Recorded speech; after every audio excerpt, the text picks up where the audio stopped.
what if I told you that the exact neurobiological blueprint for hacking your brain as threat detection center isn't, well, it isn't in a modern medical journal. Right. It's actually buried inside a 2,000-year-old Sanskrit poem. Which is just wild to think about. It really is. I mean, okay, let's unpack this. All right. Welcome to today's deep dive. We are looking at a contemporary commentary and a daily reflection on the Bhagavad Gita. And specifically, we're looking at an entry dated August 26th, 2026. Yeah. And this entry focuses on chapter 7, verses 21 and 22.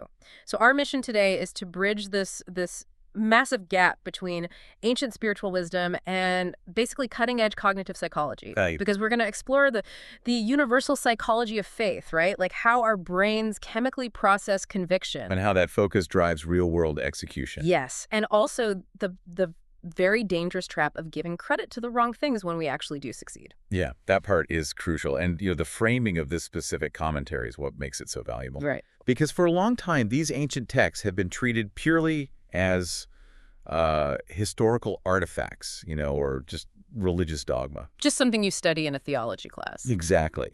But this commentary strips away the mysticism.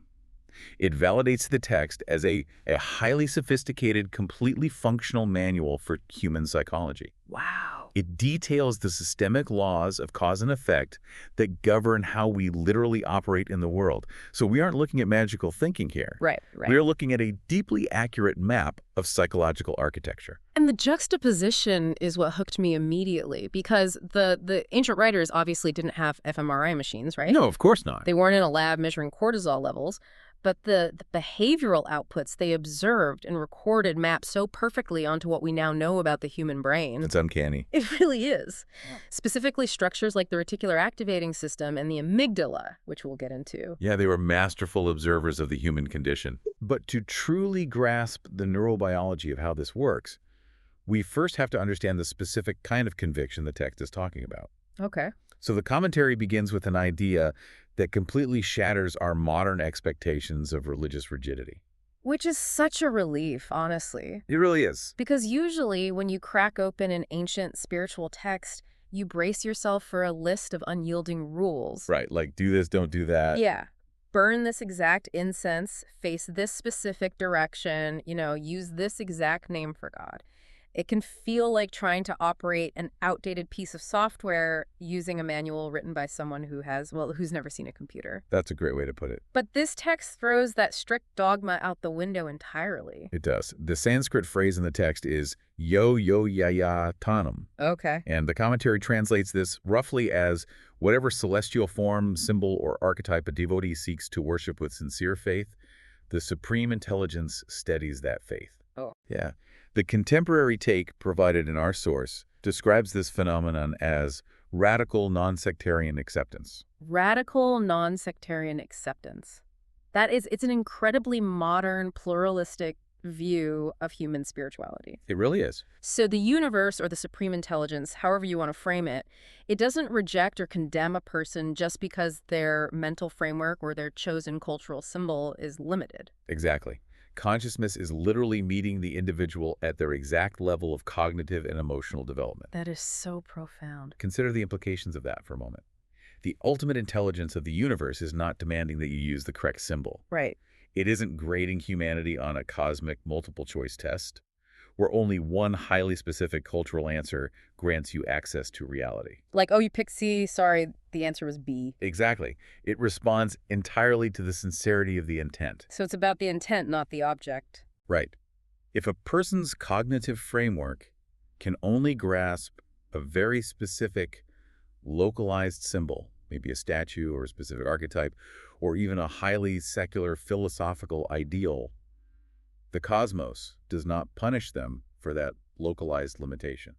I was trying to find a good way to conceptualize this, because in the past, people might use an analogy like a teacher giving a kindergartner counting blocks. Right, I've heard that. But I think that's actually a bit patronizing to the human experience. How so? Well, a better way to look at this, especially for anyone who works in tech, is the difference between a computer's source code and its graphical user interface, the GUI. Oh, that is a much more accurate parallel. Right. Yeah, break down how that maps to the text. Okay, so the universe, or the supreme intelligence, is the underlying source code. Okay. It is infinitely complex, written in a language that the human mind simply cannot process in its raw form. If you try to read raw binary or assembly language, your brain will literally short circuit. You just can't do it. You can't. So, what do? We use a GUI. We use folders, desktop icons, and recognizable visual symbols to interact with that unfathomable complexity. The celestial form, symbol, or archetype mentioned in the Gita is just a desktop icon. Yes. It is the GUI tailored to the specific user's cultural operating system. The universe doesn't judge the icon. It doesn't care. It doesn't care if your icon is a folder or a trash can or a glowing lotus flower.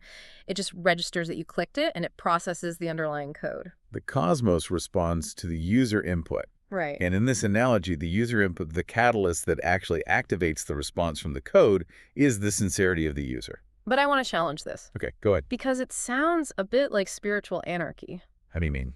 Well, if the symbol doesn't matter, and it's just a GUI, does it matter what we choose? Can I just worship a literal trash can on the street and expect the universe to steady my faith? Right, I see where you go. Like, where is the line between radical inclusivity and total meaninglessness? Well, it is not anarchy, because the mechanism requires a profound cognitive alignment. Okay. The text calls this Shraddhayorshidam ikati, which is the sincere desire to revere or commit. Sincere desire. Yes. The symbol itself is an intermediate tool, yes, but the human mind is incapable of generating true, deep, unshakable reverence for something it inherently knows to be absurd or meaningless, like a literal trash can. Oh, okay. The GUI has to make sense to the user for them to engage with it meaningfully. So you can't just fake it. Exactly. The text is pointing out that the specific form of the deity or the ideal is irrelevant to the cosmos, but it is highly relevant to the individual. Right, because it has to trigger that reverence. Precisely.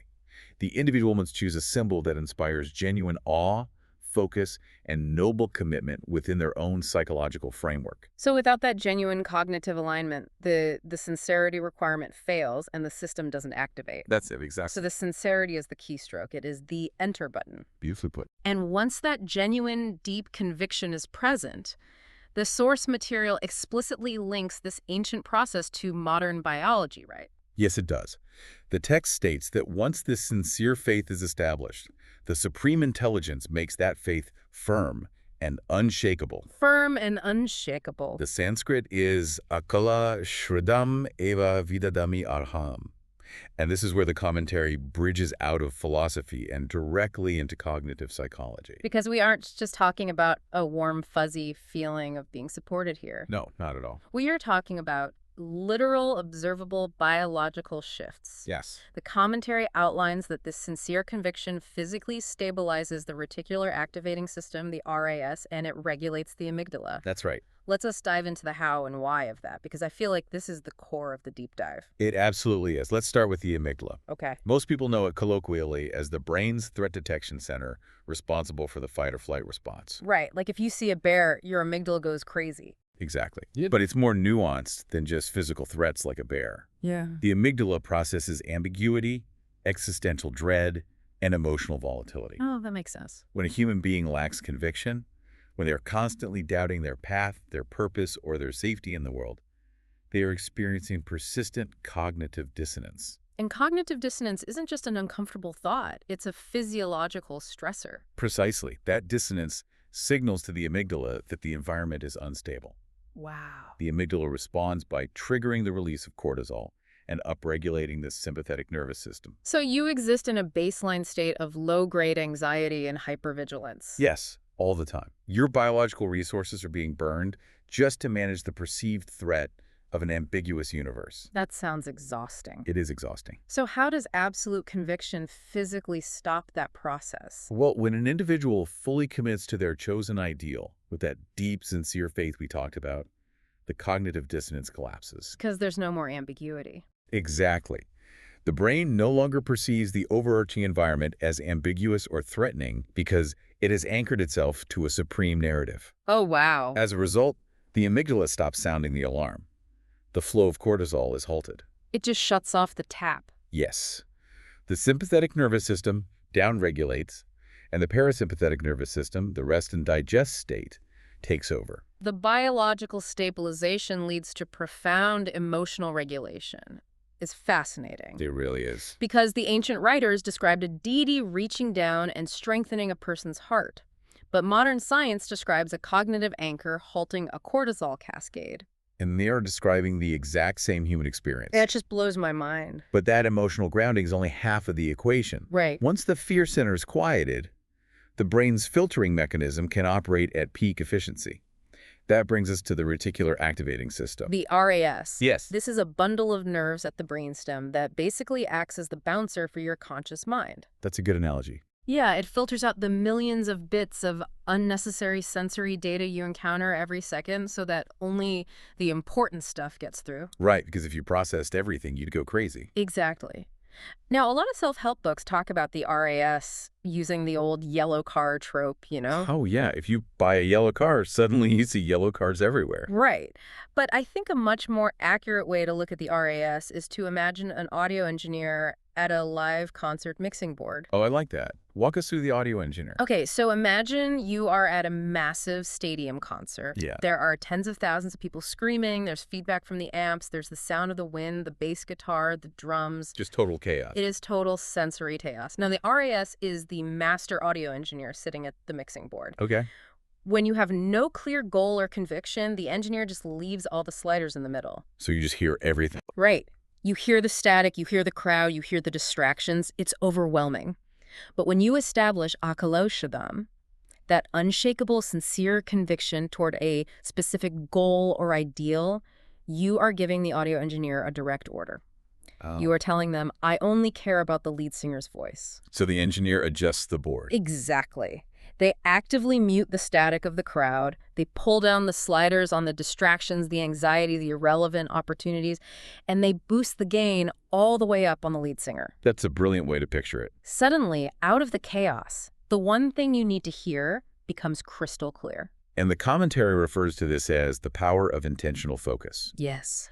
When your RAS is programmed by deep conviction, it starts highlighting resources, connections, and pathways in your environment that were always there, Always there. but that your brain was previously muting as irrelevant static. Wow. Synthesize those two biological mechanisms. You have an amygdala that is no longer flooding your system with fear-inducing cortisol, paired with the reticular activating system that is hyper-focusing your attention on the exact variables needed to serve your conviction. So the internal experience of this biological optimization feels like magic. It does. It feels like the cosmos is actively aligning psychological and energetic momentum behind your commitment. The universe is aligning to support you, but the universe is inside your own skull. Exactly.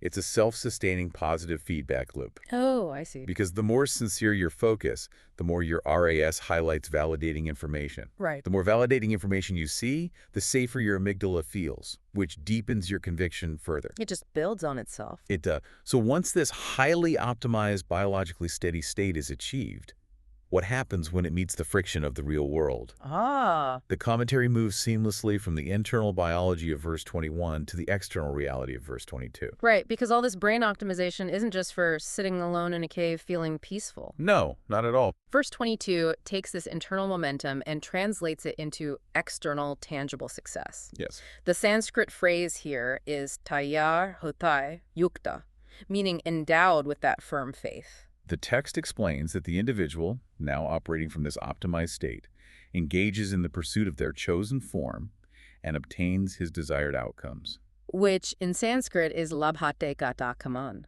Exactly. Fortified belief actively banishes ambiguity and self-doubt. And when ambiguity and self-doubt are removed from human action, the inevitable byproduct is sustained focus, discipline, and perseverance. It creates frictionless action. Frictionless action, that's a great term. Think about the mechanics of human effort. Whether Yeah. you are an elite Olympic athlete or a startup founder trying to build a company, your biggest enemy isn't usually your competitors. It's yourself. It's your own internal friction.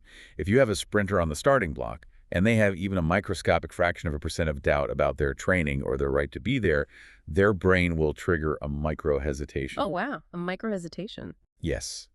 That cognitive dissonance we talked about earlier drains metabolic energy. They are fighting themselves before the gun even goes off. So they will lose. They will lose. Yeah. But the athlete endowed with fortified belief, the one whose amygdala is calm and whose RAS is locked in, experiences no micro-hesitations. Because the friction is gone. Right. They execute with pure, unadulterated discipline. Their physical and mental energy is entirely unified toward the singular goal. And the natural systemic result of that unified discipline is winning the race. It is obtaining the desired outcome. I want to really highlight this for anyone listening because it is so easy to misunderstand ancient text as endorsing magical manifestation. Oh, absolutely. The commentary is very careful to define the mechanics here. This is not the secret. No, it is not. The text isn't saying that if you just sit on your couch, regulate your amygdala, and visualize $1 million, the universe is going to manifest a check in your mailbox. Right, the translation explicitly states that the individual engages in the pursuit. Pursuit requires effort. Yeah. It requires moving through time and space and overcoming physical obstacles. The conviction does not do the work for you. The conviction optimizes the brain. The optimized brain drives the relentless discipline, and the discipline does the work. Exactly. The universe provides the physiological and psychological momentum, but the individual must act as the conduit for that energy. So you have the sincere conviction. Your brain is a finely tuned machine.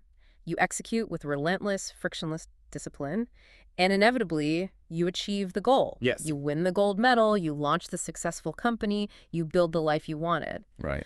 But this brings us to the ultimate twist in verse 22, which outlines a terrifying psychological trap that almost every successful person falls into. It is perhaps the most profound insight in the entire commentary. Tell me more. When human beings experience success, our evolutionary biology demands that we identify the cause of that success. Oh, because we want to do it again. Exactly. We need to know why we survived or thrived so we can repeat it. This leads us directly to the concept of Mayeva Vihitan, which is the realization of the hidden source behind all outcomes. The text reveals that while the person gets their desired outcomes through their disciplined pursuit, in reality, all of those fruits are bestowed by the cosmic intelligence alone. Yes. But that's not how human beings process success, is it? We don't credit the underlying system. We credit what the commentary calls secondary proxies. We attribute our success to the most immediate, tangible thing we can point to. We mistake the intermediate tool for the ultimate source. Can you give some examples of that? Sure. The commentary lists several modern examples of these proxies. It could be a specific lucky charm, a particular morning routine, a new technological tool, or a charismatic mentor. Okay, I have to hold my ground on this one Bump, because I bump, think bump. a lot of our highly logical listeners are going to bump up against this. Okay, let's hear it. Right. Let's say I start a company and I hire a brilliant, seasoned mentor who literally looks at my failing business model, redlines it, gives me a new blueprint, and because of their advice, the company makes $10 million. Right. Or let's say I utilize a brand new AI data sorting tool that identifies a market inefficiency nobody else saw. It feels incredibly intellectually dishonest and frankly ungrateful to say, oh, my mentor didn't do that, the cosmic intelligence did. I see. Like, I owe my mentor the credit, the tool is what worked. It is a vital distinction to make, and your pushback is exactly why the trap is so dangerous. How so? The commentary does not demand that you become ungrateful or that you deny the reality of the material world. Okay. It explicitly acknowledges that intermediate tools and secular goals do bear fruit. The text isn't saying the mentor didn't speak the words, or the AI tool didn't process the data. Right, they demonstrably did. But the question true wisdom asks is, why did they work? Let's take the AI tech tool. Why did it identify the market inefficiency? Because it operates on the systemic laws of logic, mathematics, and commerce. Right. Those laws are subsets of universal cause and effect. Okay, I follow that. Now take the mentor. Why did their blueprint save your company? Because through years of experience, that mentor has tapped into a deeper understanding of human nature, market dynamics, and systemic energy. They understand the source code. Yes. The mentor and the tech tool are simply complex GUIs.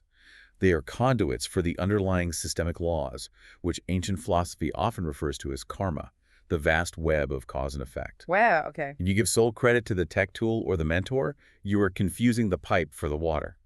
But practically speaking, what is the danger in that? If I'm successful and rich, who cares if I think it was the water or the pipe? Because if you attach your locus of control to the proxy, you develop a profound psychological dependency. What happens when that specific AI tool becomes obsolete next year? Would panic. What happens when your charismatic mentor retires, or turns out to be deeply flawed, or simply gives you bad advice. Oh, your foundation completely crumbles because you believe the power resided in the object, not the system. Precisely. If your faith is placed entirely in the proxy, the moment the proxy is threatened, your amygdala spikes again. The cortisol comes rushing back. The cognitive dissonance returns. The existential dread floods back in, your RAS starts highlighting threats instead of opportunities, and you lose the very biological optimization that made you successful in the first place. That is, wow. You are forever at the mercy of shifting, impermanent thing. That is a massive paradigm shift. It is the difference between gratitude and worship. Gratitude and worship, I love that distinction. You can be deeply, profoundly grateful to the mentor. You can value and maintain the tech tool, but you don't worship them. You don't surrender your internal locus of control to them. Exactly. You recognize that the tool was just the universe, the source code, meeting you at your exact level of need. True wisdom is maintaining your awareness of the deeper consciousness operating behind every secondary victory. Yes. When you recognize that the systemic laws of cause and effect are the true bestowers of the outcome, you maintain your unshakable faith, regardless of which tools come and go. Because your foundation is anchored in the universal, not the localized. It is an incredibly empowering way to move through the world. It makes you resilient to failure and resilient to the loss of resources because you know the underlying system is still intact. Let's bring all of this together for the listener, because we have charted a path from ancient verses to brain biology all the way to modern business execution. It is a remarkably complete psychological framework. It really is. So, to synthesize this for everyone listening, Go for it. the ancient verses of the Gita, viewed through this 2026 commentary, offer a highly practical blueprint for action. Sip one. Step 1. You choose an ideal, a goal, or a symbol, and you approach it with radical, sincere conviction. Step 2. That sincerity physically alters your brain state. It eliminates cognitive dissonance, which stops your amygdala from flooding your system with fear-inducing cortisol. It calms the system. Yes, and it simultaneously programs your RAS to act like a master audio engineer, tuning out the static and hyper-focusing on the resources you need. Perfect. Step 3. This optimized biological state creates frictionless action, driving the sustained discipline required to actually achieve your goals in the real world. And the final step. The final step. When that discipline inevitably yields success, you must remain vigilant. You must avoid the evolutionary trap of worshiping the proxy. Right, the mentor or the tool. Exactly. You utilize the tools, you express gratitude to the mentors, but you reserve your deepest recognition for the systemic laws of cause and effect that power the entire architecture. It's brilliant. You use the tools, but you don't worship them. It is a complete system for operating in the world with both extreme ambition and extreme psychological safety. It really is. But before we wrap up this deep dive, we have to look at the broader implications of this text. Oh, definitely. Because if this universal mechanism is as objective and powerful as the commentary suggests, it introduces a very complex reality about human interaction. It raises an incredibly important question, doesn't it? One that forces us to look beyond our own individual success and examine the nature of conflict itself. Let's explore that. The text establishes that the supreme intelligence, the underlying source code of the cosmos, is radically inclusive. Yes. It steadies the faith of anyone who approaches their chosen symbol with sincere conviction. It does not judge the GUI. It grants them that biological momentum, regulates their fear, and drives their disciplined execution. It meets them exactly where they are, regardless of what they are aiming at. Exactly. So what happens when two different people hold deeply sincere yet diametrically opposing convictions? Oh, that's a heavy thought. Imagine two individuals, or even two nations, locked in a bitter conflict. Right. Both sides have absolute unshakable faith in their own localized narrative. Right. If this biological and universal mechanism is truly non-sectarian, does the cosmic intelligence inherently power both sides of the conflict? Wow. The universe is supplying the optimized amygdalas, the laser-focused RAS filtering, and the frictionless discipline to both individuals, because both individuals met the requirement of sincerity. That is chilling. Next time you find yourself entirely convinced of your righteous path, executing with perfect discipline and zero doubt, ask yourself, is the person fiercely opposing you being fueled by the exact same universal mechanism of conviction? That completely shatters how you view anyone you disagree with. It really does. It's not just that you think they are wrong, it's the realization that their biological and energetic momentum is being validated by the exact same cosmic operating system that yours is. They aren't an anomaly. No, they are functioning perfectly according to the laws of the system. That is something that will keep you awake at night, but in the best possible way. I agree. Thank you all for joining us as we unpack this incredible commentary. Keep questioning your proxies, keep refining your focus, and we'll see you on the next deep dive.